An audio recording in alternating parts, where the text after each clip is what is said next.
1986 жыл 16 желтоқсанда Мәскеудің тағайындауымен Қазақстан Компартиясы орталық комитетінің бас хатшылығына осыған дейін қазақ даласына аяқ басып көрмеген Геннадий Колбиннің сайлануы шовинизмнің қазақ халқын кезекті табанға таптау еді. Бірақ қазақ енді шыдамады.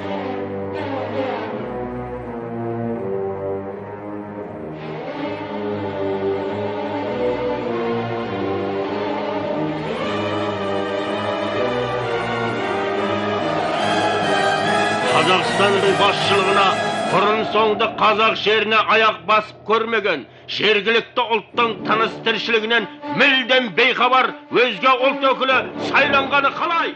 Өз елін басқаруға жергілікті ұлт баласынан бірде-бір адамның лайық табылмағаны ма? Не үшін? Көкейді тілгілеген осы сұрақтармен 1986 жылдың 17 желтоқсанында Алматының бас алаңына қарай ағылған қазақ жастарының ойында үкіметке қарсы көтеріліс жасау атымен болған жоқ. Әр республиканы өз көсемі басқарсын, ешбір ұлтқа артықшылық берілмесін деген ұрандар ғана көтерген олар, қарусыз, қамсыз күйде өктемшіл билікке наразылықтарын бейбіт түрде жария етті. Бірақ менмен билік қол астындағы бұратана ұлттың өзіне қарсы пікір айтып, бас көтере қалғанына жыландай жиырылды.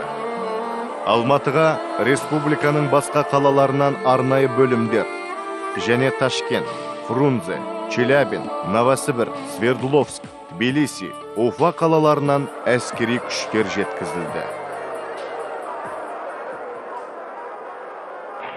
Ұлт намысын жоқтап, көкейдегісін билікке ашық айтқан үшін ғана темір таяқтарға жығылып, сапер күректерінен өлімші жараланған, шаштан сүйреліп, іштен тепкіленген, қақаған аязда тастай суық сумен атқыланып, өрт сөндіргіш көліктердің табан жолында тапталған, улы газға тұншықтырылып, итке таланған, аяусыздықпен арыз орланған қазақ қыздары мен намысы қорланған қазақ жігіттері оқиғадан соң жаппай қудалануға түсті. Бүкіл одақтық орталық теледидар 18-19 желтоқсанда қазақ жастарын ұлтшыл, бұзақы, маскүнем, нашақор деп айыптап, газет басылымдары да осын айтып, үдере шулап жатты. Желтоқсан қозғалысына орай жалпы 8500-дей адам ұсталып, 99-ы түрлі мерзімге сотталды. Жүздеген адам әкімшілік тәртіпте жазаланды. 300-ден аса жас жоғарғы оқу орындарынан, 319 адам жұмыстан, 52 адам партия, 758 адам бүкіл одақтық Ленин комсомолы жастары қатарынан шығарылды.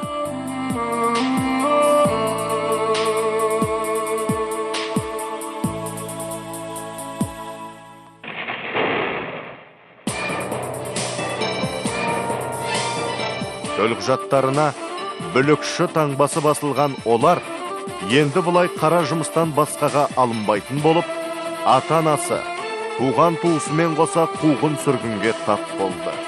Оқиға құрбандары жайлы ақпараттар жым-жылас жойылып, қайрат сынды қайран жас жаланың жолында мерт болды. Шерушілерді кінәлау мен жазалауда белсенділік танытқандар билік тарапынан жасырын марапат алып жатты. Кеңестер үкіметіне қарсы бұрын соңды құлақ естіп көз көрмеген үлкен көлемдегі бұл демократиялық көтерілістің шындығынан, республиканың нағыз саяси ахуалынан жалпақ әлем бейхабар жатты. Елімізде ол оқиға жайлы айтуға, жазуға тыйым салынды. Қазақстандағы сол қаралы 3 күнге тікелей күнәһар билік басындағылар оқиғаға орай тек жалған мағлұматтар берді. Геннадий Васильевич, были ли жертвы? Не было. Кроме того, что опубликовано, никаких жертв не было. Онысы үшін ешкімнен ықпады, ұялмады. 1985 жылы Кеңестер одағы Компартиясы орталық комитетінің бас хатшылығына сайланған Михаил Горбачев Кеңестер одағында ең жоғарғы орган съезд деген реформа қабылдады.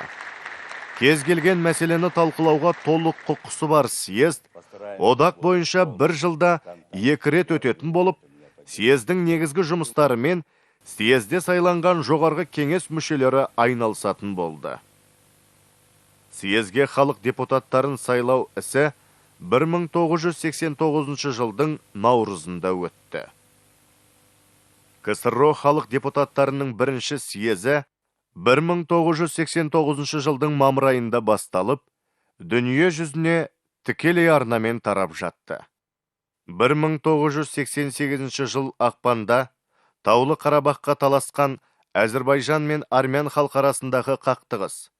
Осы жылы бұрқ еткен Вильнюс көтерілісі.